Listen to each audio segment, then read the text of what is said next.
Okay, that totally sucked because half of my video didn't record because I ran out of space. But now I'm back and we're still looking at number three, and I wanted to show you sort of the next step there. Um, so we're deleting four. Maybe I'm going to get rid of compassionate and critical thinking and driven and optimistic. And then the next step is which three best describe you.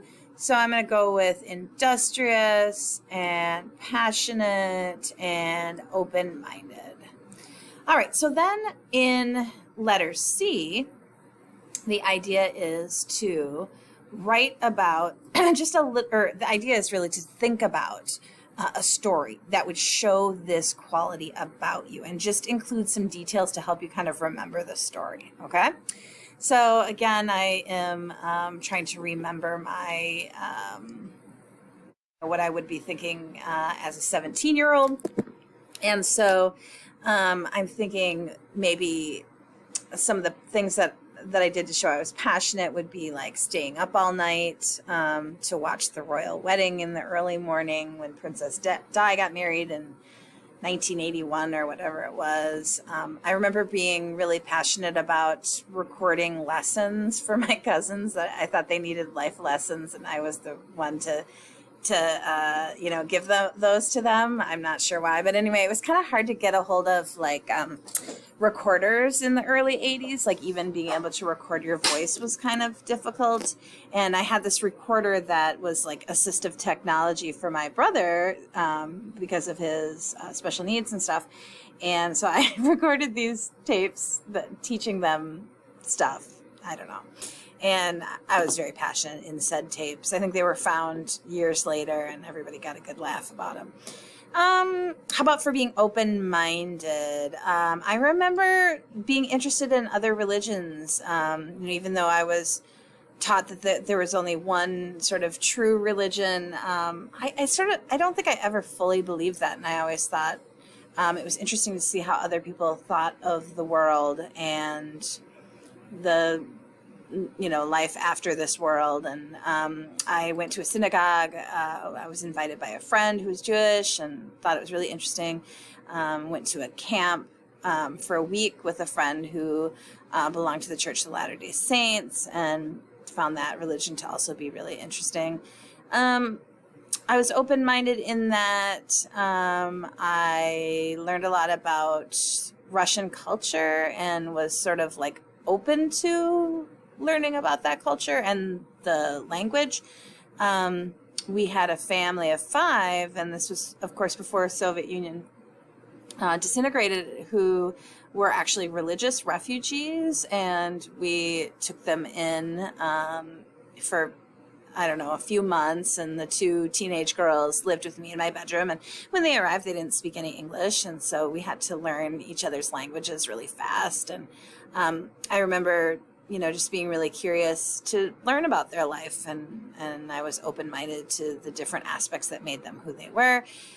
Industrious, I can always get a project done, like no matter what happens. I can figure a way out. And I remember one time I had to make a game board for some kind of project that I had to display publicly, like in the evening at some kind of function. I don't know what it was.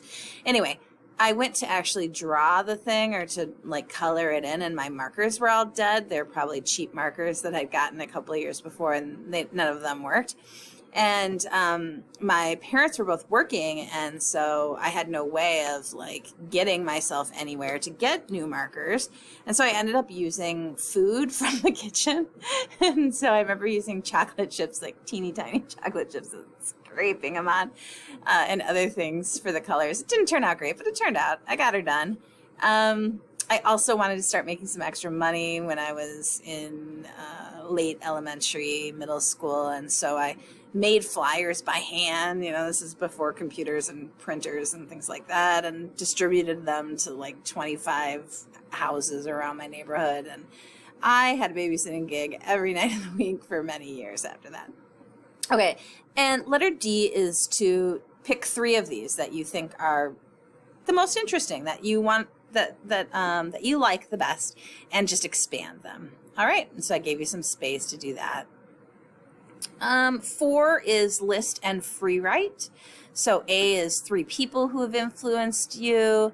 B is 2 specific places. Again, I was trying to think of what I had seen at 17, which was not a lot. But I remember being really moved by Lake Superior in Duluth. I think I went there for the first time when I was like 15. And just the idea that, you know, you couldn't see to the other side of the lake. It was just so expansive and made you feel your finite qualities, right? I also had kind of a safe place that was kind of unusual. It was like this walking path that led to the high school from my house, because I was only like a mile and a half or 2 from the high school.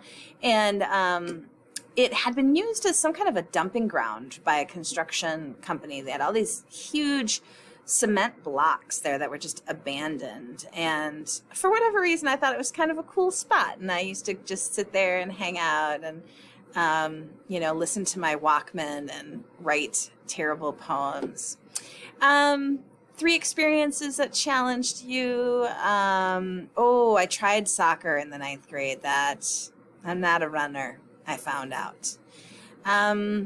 I remember my mom took a different shift when I was in 6th grade, and it required me to help my brother get ready for school because I don't know exactly what happened, but that was a pretty big task for me as a 6th grader. I had to cook him breakfast and help him get dressed and brush his teeth and shave him and all these things that a 6th grader doesn't know much about. This is kind of a funny one. My first job was at Ben Franklin and Coast to Coast Hardware. They were put together. It was kind of like a predecessor for a Target. In fact, there is a Target where this place used to be in Minnetonka on Highway 7 and 101. And anyway, we sold small pets, including birds. And on one of my first days, nobody ever bought a bird. But of course, on one of my first days, somebody bought a bird. And so I was supposed to reach in the bird cage, grab a bird, put it in this box. I had no idea what I was doing. And I opened the cage and all the birds got out and were flying around the store. And I was horrified. For a moment, I was like, I'm not going to tell anybody. How do I get out of this? But then, of course, I realized I did have to tell people. 3 of your biggest successes. I think at 17, I would have thought that being published in the school's literary magazine was pretty cool. I was pretty impressed and proud of myself for doing that.